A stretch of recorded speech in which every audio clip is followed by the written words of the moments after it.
दिल्ली के काम में दखल अंदाजी मत करना, आप देश संभालो। दिल्ली सरकार का कौन सा चपरासी क्या काम करेगा, कौन सा चपरासी फाइल उठाएगा, कौन सा चपरासी चाय पिलाएगा, कौन सा चपरासी खाना, ये काम रहेगा प्रधानमंत्री जी को। इसके लिए प्रधानमंत्री बनाया था देश का। दिल्ली के लोगों की वोट की अब कोई कीमत नहीं बची है। आपको क्या लगता है ऐसा क्यों कर रहे हैं वो? आप सब लोगों को मेरा नमस्कार।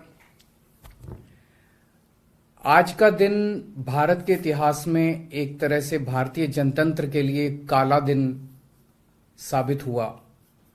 आज संसद के अंदर दिल्ली के लोगों को गुलाम बनाने वाला बिल पास कर दिया गया। ये बिल दिल्ली के लोगों को बेबस बना देता है, असहाय बनाता है, लाचार बनाता है, गुलाम बनाता है।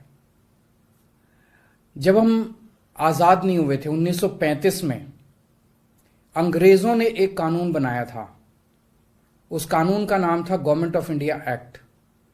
उस कानून में अंग्रेजों ने ये लिखा था कि भारत में चुनाव तो होंगे, लेकिन जो सरकार चुनी जाएगी उसको कोई काम करने की पावर नहीं होगी, काम करने की शक्तियां नहीं होंगी। जब हमारा देश आजाद हुआ तो हमने संविधान बनाया और संविधान में हमने लिखा कि चुनाव होंगे, लोग अपनी सरकार चुनेंगे और जो सरकार चुनेंगे उस सरकार को लोगों के लिए काम करने की सारी शक्तियां होंगी। आज आजादी के 75 साल के बाद प्रधानमंत्री मोदी जी ने दिल्ली के लोगों की आजादी छीन ली। उन्होंने 1935 वाला अंग्रेजों का कानून बनाया है कि दिल्ली के लोग, चुनाव तो होंगे दिल्ली में, दिल्ली के लोग अपनी सरकार तो चुनेंगे, लेकिन उस सरकार को काम करने की कोई भी शक्ति नहीं होगी। ये कानून आज हमारे देश की संसद ने पास किया है। दिल्ली के लोगों की वोट की अब कोई कीमत नहीं बची है। अब सरकार बनाई, उस सरकार की कोई शक्ति नहीं है। सुप्रीम कोर्ट ने एक आदेश दिया था, 11 मई को सुप्रीम कोर्ट ने आदेश दिया था। सुप्रीम कोर्ट ने क्या कहा? सुप्रीम कोर्ट ने कहा भारत एक जनतंत्र है। इस जनतंत्र में हम अपनी सरकार चुनते हैं, जनता अपनी सरकार चुनती है और उस सरकार को जनता के लिए काम करने की पूरी ताकत होनी चाहिए, सुप्रीम कोर्ट ने कहा। प्रधानमंत्री जी ने एक ही हफ्ते के, सुप्रीम कोर्ट का जैसे आदेश आया, एक हफ्ते के बाद उसको सुप्रीम कोर्ट के आदेश को पलट दिया और उसके खिलाफ एक अध्यादेश लेके आए। और आज हमारे देश की संसद ने उस अध्यादेश को इस देश का कानून बना दिया कि अब दिल्ली के लोगों की चुनी हुई सरकार को काम करने की कोई ताकत नहीं होगी। अब इस कानून में लिखा है कि दिल्ली के लोग जो मर्जी सरकार बनाएं, लेकिन उस सरकार को चलाएंगे एलजी साहब और मोदी जी, सीधे सीधे वही लोग चलाएंगे इस सरकार को। तो इससे साफ जाहिर है कि प्रधानमंत्री मोदी जी कह रहे हैं कि मैं सुप्रीम कोर्ट को भी नहीं मानता। जिस देश के प्रधानमंत्री उस देश की सर्वोच्च अदालत को नहीं मानते, उस देश का क्या भविष्य हो सकता है? सीधे सीधे वो कह रहे हैं सुप्रीम कोर्ट जो मर्जी आदेश पास करे, अगर मुझे सुप्रीम कोर्ट का आदेश पसंद नहीं आया तो मैं उसके खिलाफ कानून बना के सुप्रीम कोर्ट के आदेश को पलट दूंगा। इतना अहंकार हो गया इन लोगों को।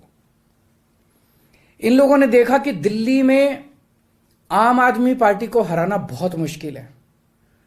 पिछले 4 चुनाव सीधे सीधे 2013 में, 2015 में, 2020 में और उसके बाद एमसीडी का चुनाव, सीधे सीधे 4 चुनाव बीजेपी आम आदमी पार्टी से दिल्ली में हार गई। दिल्ली के अंदर 25 साल से ज्यादा हो गए अब बीजेपी की सरकार नहीं बनी है। 25 साल से इनको वनवास दिल्ली के लोगों ने दिया हुआ है। तो इनको लगा कि आम आदमी पार्टी को हराना मुश्किल है, तो इन्होंने चोर दरवाजे से, पीछे से चोर दरवाजे से इन्होंने दिल्ली की सत्ता को हथियाने की कोशिश की है। दिल्ली के लोगों ने एक बार आम आदमी पार्टी को 70 में से 67 सीट दी और 3 सीट बीजेपी को दी। दूसरी बार 70 में से 62 सीट दी और 8 सीट बीजेपी को दी। तो एक तरह से दिल्ली की जनता ने चिल्ला चिल्ला के बीजेपी को कहा है कि दिल्ली के अंदर दखलंदाजी मत करना। प्रधानमंत्री जी को साफ साफ शब्दों में दिल्ली के लोगों ने कहा, 7 सीट उनको नेशनल चुनाव में 7 सीट दी और दिल्ली के चुनाव में 3 सीट दी। तो मोदी जी को साफ साफ दिल्ली की जनता ने कहा कि दिल्ली के काम में दखल अंदाजी मत करना, आप देश संभालो। लेकिन मोदी जी कहते हैं मैं जनता की बात नहीं मानता। इतना अहंकार हो गया, ना जनता को की बात मानते, ना सुप्रीम कोर्ट की बात मानते। और आपको पता है इस कानून में क्या लिखा है, जो कानून आज पास किया है?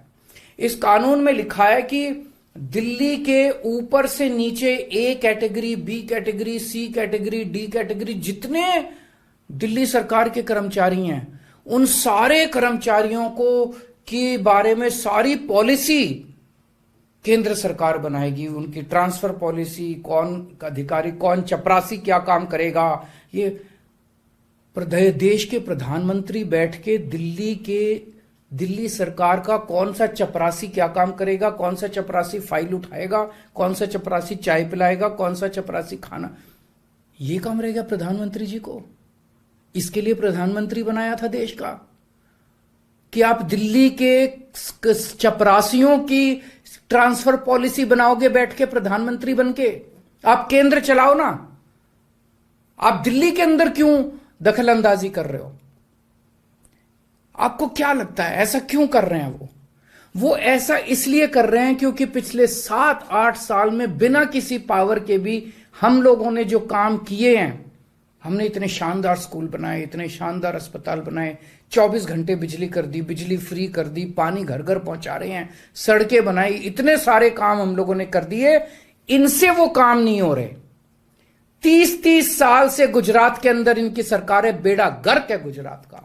हरियाणा के अंदर इनकी सरकार बनी, हरियाणा में बेड़ा गर्क है इनका। मणिपुर के अंदर बीजेपी की सरकार है, मणिपुर को जला दिया इन लोगों ने। इसलिए केजरीवाल के साथ कंपटीशन नहीं कर सकते, काम में कंपटीशन नहीं कर सकते, हमारे जैसे काम नहीं कर सकते, आम आदमी पार्टी के जैसे काम नहीं कर सकते। इसलिए केजरीवाल को काम करने से रोको, किसी भी तरह से केजरीवाल को काम करने से रोको, बस ये इनका मकसद है। मैं सुन रहा था अमित शाह जी को, वहां पे संसद में भाषण दे रहे थे, कहते हैं झगड़ते बहुत हैं ये लोग, झगड़ते बहुत हैं ये लोग। मैं स्कूल बनाता हूं, ये मेरे को स्कूल नहीं बना देते। फिर मैं जब इनसे कहता हूं मेरे को स्कूल बना देने दो, तो कहते हैं झगड़ता बहुत है केजरीवाल। मैं मोहल्ला क्लिनिक बनाता हूं, मेरे मोहल्ला क्लिनिक तोड़वा दिए इन लोगों ने। फिर कहते हैं केजरीवाल झगड़ता बहुत है। मैं इनको कहता हूं मेरे को मोहल्ला क्लिनिक बनाने दो। मैं अस्पताल में दवाइयां फ्री करता हूं, कहते हैं दवाइयां फ्री क्यों करता है। मैं बिजली फ्री करता हूं, कहते हैं केजरीवाल फ्री भी दे रहा है, फ्री की रेवड़ियां दे रहा है, कहते हैं झगड़ते बहुत हैं। मैं जो भी करता हूं, चाहे झगड़ता हूं चाहे जो भी करता हूं, दिल्ली के लोगों को पसंद हूं। इसीलिए 3 बार 4 बार दिल्ली के लोगों ने मेरे को, जो भी कर रहा हूं ठीक ही कर रहा हूं, तभी 4 बार लोगों ने हमें वोट दिया।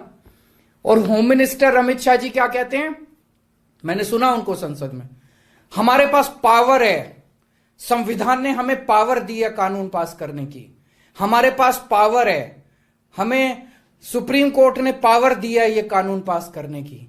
अरे आपको पावर दी है जनता की सेवा करने की, जनता के ऊपर अत्याचार करने के लिए पावर नहीं दी आपको। इतना घमंड मत कीजिए अमित शाह जी। आपको पावर दी गई है ताकि आप विकास करें देश का, आपको पावर दी गई है ताकि आप देश के लोगों को शक्तिशाली बनाएं। आपको पावर इसलिए नहीं दी गई है कि आप देश के लोगों को लाचार बना दें और उनके वोट का अधिकार छीन लें। ये जो आप पावर पावर पावर पावर कर रहे हो, ये पावर आपको जनता की सेवा करने के लिए दी गई है। मैंने देखा है अमित शाह जी पिछले चुनाव में आप घर घर जाके दिल्ली के अंदर पर्चे बांट रहे थे, एक एक घर में जाके आप पर्चे बांट रहे थे। दिल्ली के लोगों ने आपको नकार दिया। अब आप दिल्ली के लोगों को तमाचा मारने आ गए। केजरीवाल से नफरत करते करते इस नफरत में इतने अंधे हो गए कि आपने दिल्ली के लोगों के ऊपर अत्याचार करना चालू कर दिया। और मैं प्रधानमंत्री जी को याद दिलाना चाहता हूं, 2014 के चुनाव में प्रधानमंत्री जी आप खुद आए थे दिल्ली, आपका भाषण उठा के देखिए। आपने दिल्ली की जनता को प्रॉमिस किया था कि मेरे को प्रधानमंत्री बना दो, मैं अब दिल्ली को पूर्ण राज्य बनाऊंगा। उसके पहले, हर चुनाव के पहले भारतीय जनता पार्टी ने आंदोलन किए हैं दिल्ली के अंदर दिल्ली को पूर्ण राज्य बनाने के लिए। और आज आप लोगों ने दिल्ली के लोगों की पीठ में छुरा घोंप दिया, अपनी वादे से मुकर गए। अगर आप ऐसे करोगे फिर प्रधानमंत्री पे कौन यकीन करेगा? आपने खुद बोला था 2014 में कि मैं फुल स्टेटहुड बनाऊंगा, फिर कौन जनता आपके ऊपर यकीन करेगी? 2015 में आपने मेरी शक्तियां छीनी, दिल्ली सरकार की। जैसी हमारी सरकार बनी, आपने हमारी शक्तियां छीन ली नोटिफिकेशन जारी करके। फिर भी बिना शक्तियों के हमने काम किया और दिल्ली की जनता ने मेरे को 2020 में 62 सीट दे के दिल्ली की जनता ने आम आदमी पार्टी की सरकार बनाई। क्यों? क्योंकि मैं दिल्ली का बेटा हूं और आप दिल्ली के नेता बनना चाहते हो। दिल्ली के लोगों को अपना बेटा पसंद है और दिल्ली के लोगों को आप जैसे नेता नहीं चाहिए। हम दिल्ली वाले दिल्ली से बहुत प्यार करते हैं और हम जानते हैं कि बीजेपी दिल्ली के लोगों से नफरत करती है, दिल्ली वालों से नफरत करती है। इस बार दिल्ली के लोग बीजेपी को एक भी सीट नहीं देंगे, लोकसभा में एक भी सीट नहीं देंगे। इस पूरे संघर्ष के अंदर बहुत सारी पार्टियों ने, बहुत सारे नेताओं ने दिल्ली के लोगों का साथ दिया। उन सब नेताओं को और उन सब पार्टियों को मैं तहे दिल से दिल्ली के 2 करोड़ लोगों की तरफ से शुक्रिया अदा करता हूं, धन्यवाद बोलता हूं।